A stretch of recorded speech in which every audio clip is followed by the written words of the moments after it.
projet se nomme la gouttière intelligente. Nous avons choisi de traiter ce sujet, d'innover ce concept qu'est la gouttière.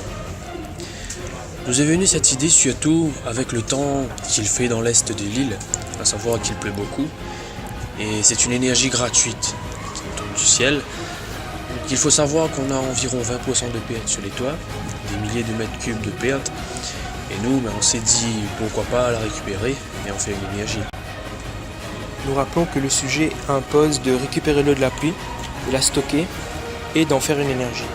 Pour cela, nous avons pris soin de réfléchir à plusieurs problématiques, comme les différents moyens d'utiliser l'eau afin de créer une énergie. Nous avons étudié différents types de stockage en fonction des énergies qu'on voulait exploiter. Par exemple, comme plusieurs types d'énergie s'imposent, on pouvait produire grâce à l'énergie potentielle de l'eau qui tombe ou encore l'énergie calorifique de l'eau que l'eau peut produire. Tout d'abord, nous nous sommes penchés sur la fabrication d'une énergie électrique à l'aide d'une turbine qui ferait tourner un générateur d'électricité.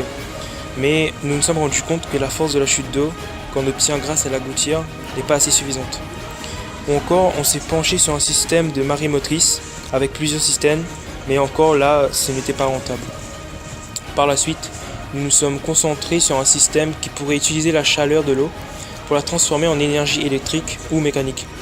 Finalement, on a obtenu un système qui, avec l'aide du soleil, servira à faire chauffer l'eau. Voici donc notre projet.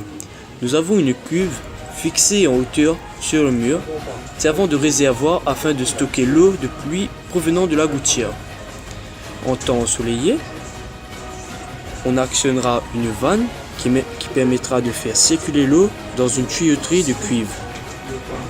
Cette tuyauterie est située à l'intérieur d'un compartiment permettant de chauffer l'eau, comme par exemple le système du chauffe-eau solaire. Puis, l'eau chaude arrive dans un autre récipient en forme de parabole. Ce récipient est constitué essentiellement de métal et de verre. Alors ce récipient chauffera l'eau à nouveau jusqu'à obtenir une évaporation du liquide qui exercera une pression sur un piston dans le compartiment. Ce piston fera tourner ensuite une bielle. Ainsi, on pourra faire tourner un générateur électrique. Ce générateur électrique produira de l'électricité.